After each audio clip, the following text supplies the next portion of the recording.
Felicitations, salutations, ladies and gentlemen. Hope we're all doing good. It's time! It's fucking time! Holy shit! It's fucking time. It's the tips on Hades that everyone hasn't been waiting for. Holy fucking shit. That's right, we're going Hades solo, baby. Let's do this shit. So, what about Hades that people will get confused by? What do you know about the Hades? What do you know about playing the Hades? What do you know about jack diddly shit about Hades? Well, let me preach to you the Hades. Hades is an exquisite bruiser mage. He has exceptional damage, can be a mage player or a frontline player.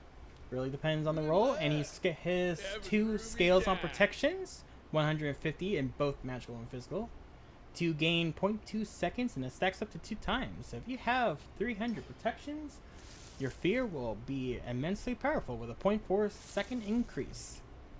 Your 3 basically heals on enemies that are either blighted or not. Hades' passive is a blight, where any of his abilities, even his 2, which is a silent sphere, procs blight. The blight reduces strength by 5% in both physical and magical. Sorry, strength and intelligence. Getting used to this game still. His ultimate, he gains protections, and if blighted enemies, they are reduced in their protections. For blighted enemies, if you use the 3 on them, they are detonated, and they become an AoE bomb that detonates around them. Hades dash. If you dash onto a blighted enemy, they are slowed for 20%. Hades is pretty... While his kit is pretty simple, you can do amazing things with Hades. Right now, during this course of Smite 2 Alpha, it is hard for some enemies to escape. While beads and blinks are a pretty common thing, you can follow up with a Hades dash, because Hades can still use one ability after he ults.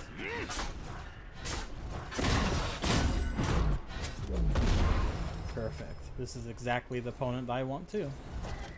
Right now, Mordred is going to take the lead by way of him having such a really good kit.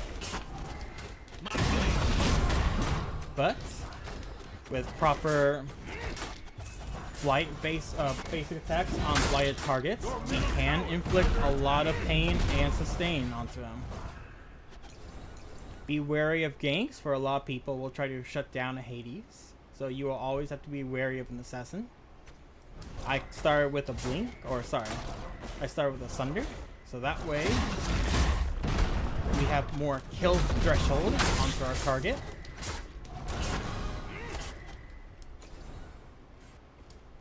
We're going to wait. You can either do 2 starts with Hades and solo.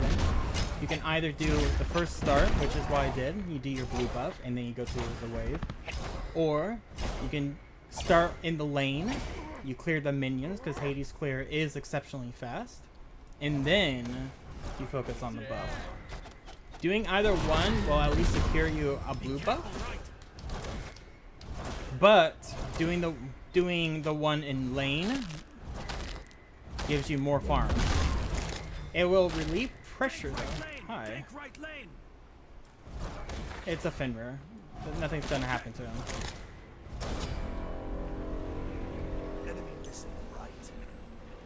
It's a Fenrir. Nothing's gonna happen to Fenrir. He's too mobile. We're gonna go this. We're gonna buy this, and we may have enough for a no. Mordred backed early, so he can buy a chalice, and as you can see, he already bought anti-heal. He's trying to shut down Hades' healing. Preferably for me, I've always liked going through the Hades, but you can go whatever you want for Hades. I can show you a build of mine that is kind of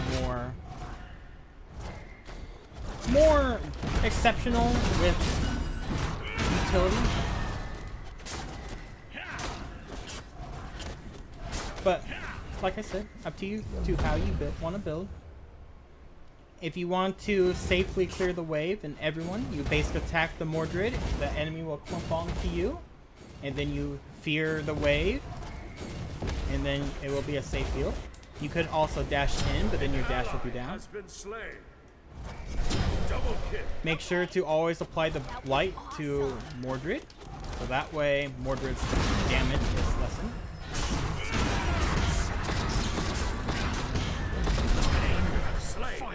Hitting level 5 is just by the book how you should do in that lane. Mordred, once you get level 3, level 4 without being pressured, the lane's basically almost over for you. And then make sure to keep an eye on the blue buff camp, because you can time it well enough to purposely go to the enemy blue buff camp and get it before the enemy even thinks about it. Unless they have teleport. If they have teleport, it might be risky, because especially someone like Mordred, it is a little bit difficult to confirm that if he has his ult, because he will do a lot of damage. So just be cautious. Just be careful on how in your position.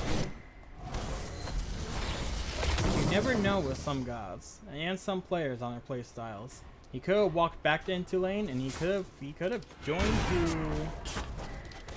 the tower through teleport to guard that blue buff. Sorry, words are hard. He is not CC immune in his ult, besides his tier 2 ult where he dashes towards you, but for the other version where you're rooted, that is not a CC immune, so you can actually abuse it. Of course, he's not doing it because it's already on the tier 2 ult. It would be kind of a waste for him to do it right now.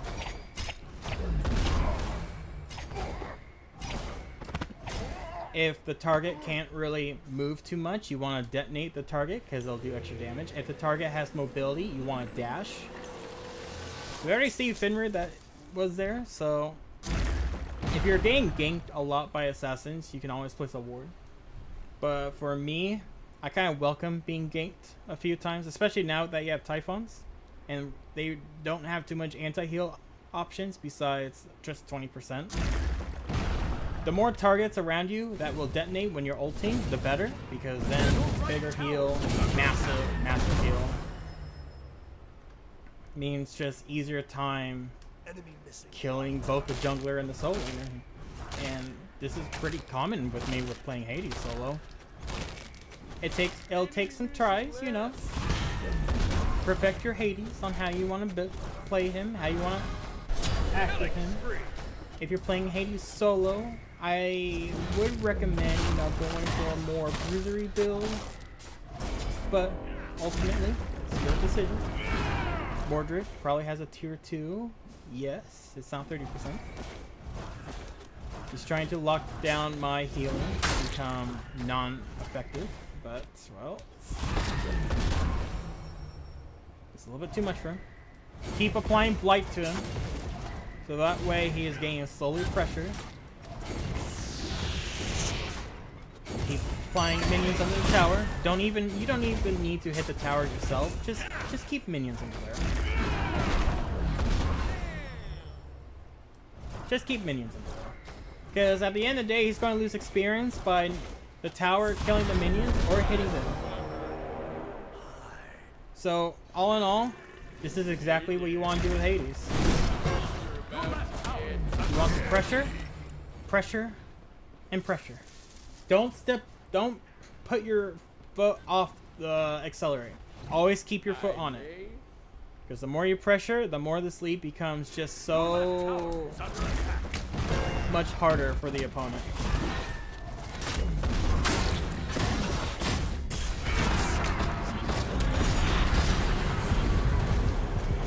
He lives, but he has to back already. He's definitely not gonna stay. And again, that's just pressure. He lost the entire wave. He lost half a wave last time. He's getting pressured. This is how you should play Hades. He's a very early to mid game god. His late game becomes a little bit tough because opponents will be able to melt you down. Especially full mage Hades. Bruiser Hades, you do have some leeway with the protections on his ultimate that you gain. But if it's super late game where everyone has a 3k pot in both magical and strength, it does become a lot harder to situation.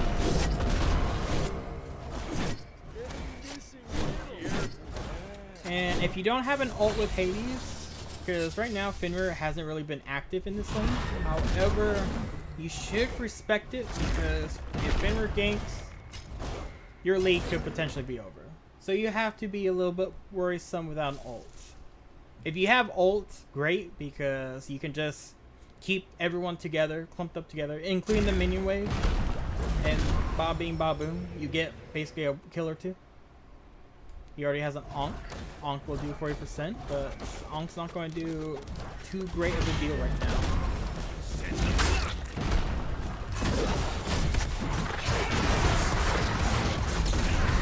The devil. They get the devil, it's a Fenrir. Didn't back, which sucks, because I could have bond more physical protections that would help me out there, but I didn't back, and that was kind of my own fault. So what we'll do, since it's a double pistol lane, we can go for a Pride Win. Or sorry, Gladiator Shield, and then the Pride Win. You can also go Spitz Rope if the target is heavy CC, but let's just kind of see how this goes. Let's just kind of see how this goes. Because right now, it's just a gank. The gank doesn't really help Mordred too much besides relieve pressure.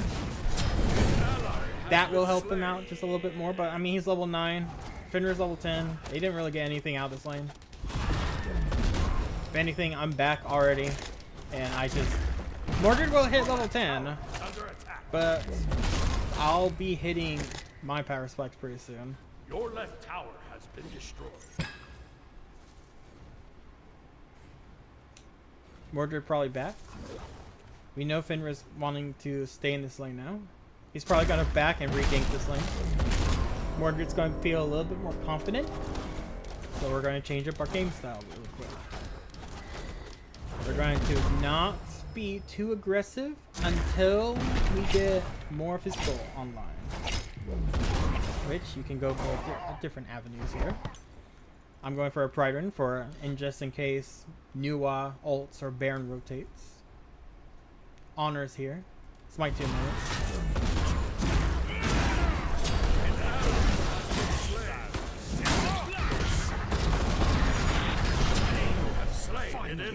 Honors here. Honor game. Honor. Thank you, Honor. Oh, he's jungle. Oh. Well, there you go.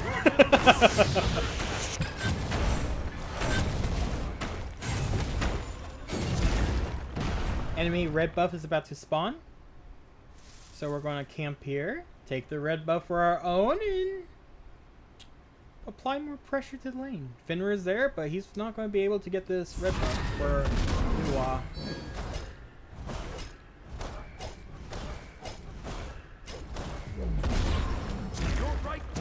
He's just applying pressure. It's that really doesn't mean too much of anything. It's Fenrir. Fenrir's just gonna run away. Really no point. There's really no point. It's Fenrir. I appreciate it though, but Fenrir has a lot of mobility. You have to choose your wins and losses against him.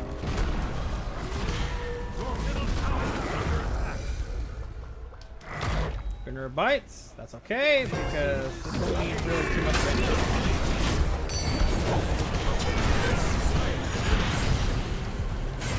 Mordred's gonna ult. Mordred misses.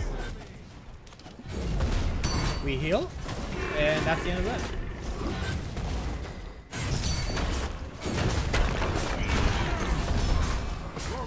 Yeah, as you can see, we really bullied Mordred where he can't do anything. And now this lane is kind of a handicap for the enemy because of how much pressure Hades does. The only scary thing about this is, you know, Baron, but that's about it.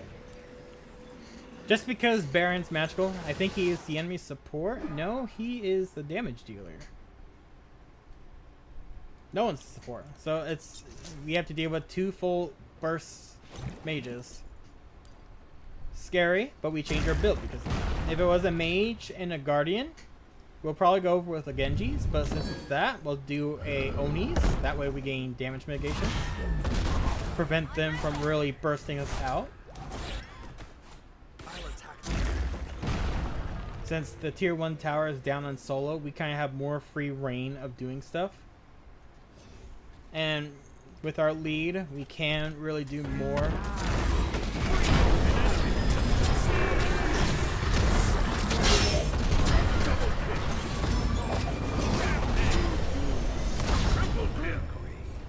Your middle tower is under attack. And just like that, we brought our lead over to this lane, and we're abusing the lead. Warder can't do anything. He's level 11. The support's almost higher than him. By the way, small little thing. You can heal your teammates with Hades free as well. It's not going to give them the full lifesteal benefit, but a small heal is better than no heal. Just a little fun fact right there. It's very small. It's a very small here. It's nothing like comparably to Baron Somni's heal, but in Smite, every little heal will count. The Pyroman has arrived.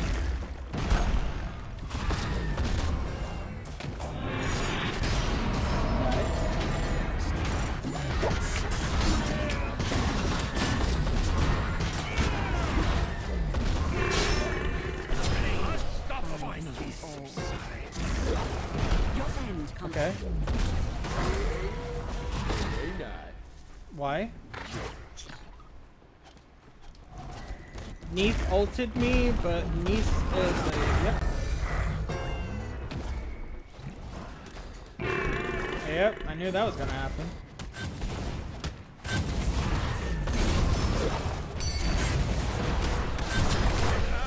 Has been slain. And there you go. We already have a superb lead, and that's how you really play Hades. You don't pick Hades in this lane and go Bruiser Hades just for shits and giggles. I mean, you can, but there is a reason behind it. You're trying to get early game aggression, early game control, and if done right, you could basically have this type of lead where it's just like there's nothing that the enemy solo laner can do. It really isn't. Even if I didn't have teammates right now around me, what can Mordred do? In the long run, he's fucked. In the short run, if I have someone, he's still fucked even more. It just depends on how fucked you are as a soul laner that is now 5 to 4 levels behind. Okay, he's 4.5 levels behind. But since with all this soul lane pressure, I can just go and do whatever I want with the team. And the enemy can't really do anything. Because you have a fed, very high ultimate defense Hades.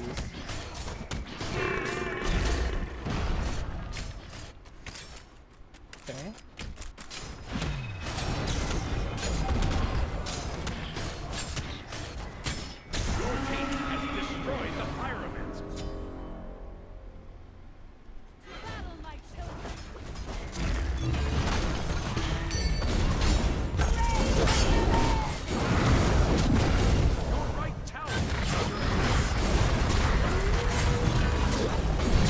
Ah, so close. I got greedy. That's my bad. I got greedy. So what we'll do, since we have gladiators and Onis, they have kind of a well-balanced team. We're gonna go for a spear throw, just because that will help us counter against Nuwa stun, Mordred stun, Mordred root, Neith stun, Neith root, Fenrir ult. Fenrir's gonna be probably the most like hardest one to like kill us, and then Baron ult. So we're gonna mitigate that with bonus protections, and with Onis being damage mitigations, we will have a lot of protections around us. And you can have multiple options here. You can have option 1, which is just, hey, I'm ahead, I can go for one more like lifesteal damage item. Or if you want to be more team supportive, you can say, okay, hey, I'm gonna be more of a frontliner for my team. I'm gonna build a kind of a bruiserish item to help out with the team. And you can do both. You can very much do both. Your team has destroyed the gold fury. Slain an enemy. If you have a Genji's, your cooldown is much more scarier. But it's not, at this moment, it's not really that scary. Since I couldn't do Genji's, but I did do a Pride Wind to help out with both magical and physical. Then once Sands of Time is upgraded, you'll have just 5% more cooldown. But every bit of cooldown will help out. Baron was here. Enemy spotted. Finra can't really do anything because I'm ahead by 3 levels. Killing spree. Okay, Finra backed off.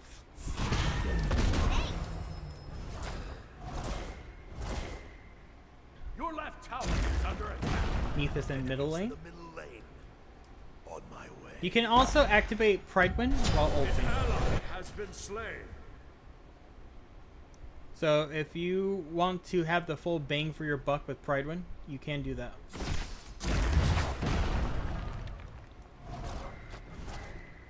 And this is an easy matchup between Neath and Nuwa, because basically I want them to like force their abilities. If Neath jumps away, that's a kill. On my way.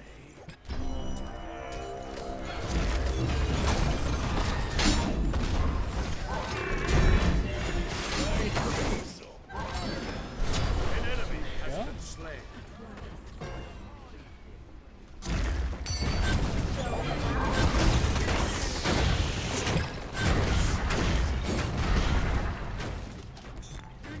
Your team has destroyed a middle enemy tower.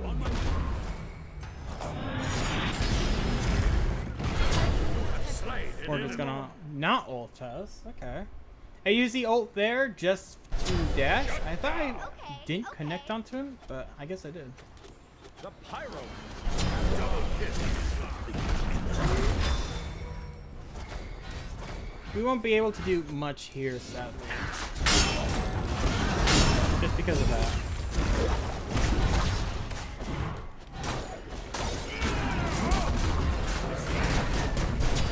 But we can be supportive.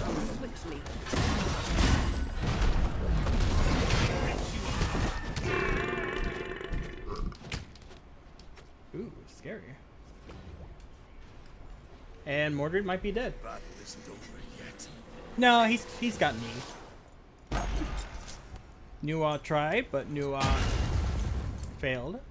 If they have a lot of anti-heal, which they do, I would recommend going for like another defense item. Right now, it's mostly the magical kind of hurting us a little bit. So we will build a... Sorry, not magical. It's the physical that's hurting us a little bit. It's these 3 gods. Magical is hurting us, but not as much to really worry about. So what we'll do is we'll go for a spectral, kind of mitigate the physicals, and the only thing we really have to worry about is, like I said, magical. But if we can keep someone trapped in the ult, let's say a Nuwa, we're good. We already hit level 20, or the first 20 in the game. Mordred's been solo farming, but I mean, he lost out on a lot of pressure. We're 12,000 ahead. So while Mordred did catch up in levels, it's the sacrifice of global gold being not in their favor. Which sometimes that is kind of have to be the call. Sometimes that is have to be the call.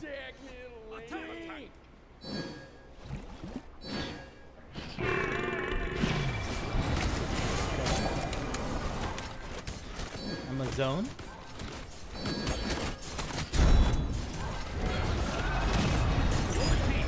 Destroyed the gold fury.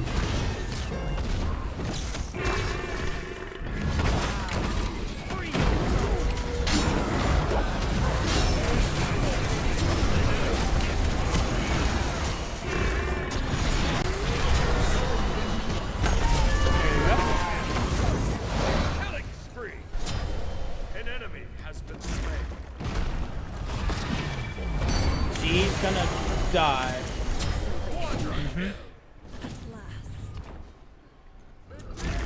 Bobbing, bobbing. You know, kudos to these guys. They are surrender. Amazing. Your right tower is under attack. Speak of the devil. Well, there you go. There's the simple tips on Hades. I hope you enjoyed the guide. It was quite fun, though.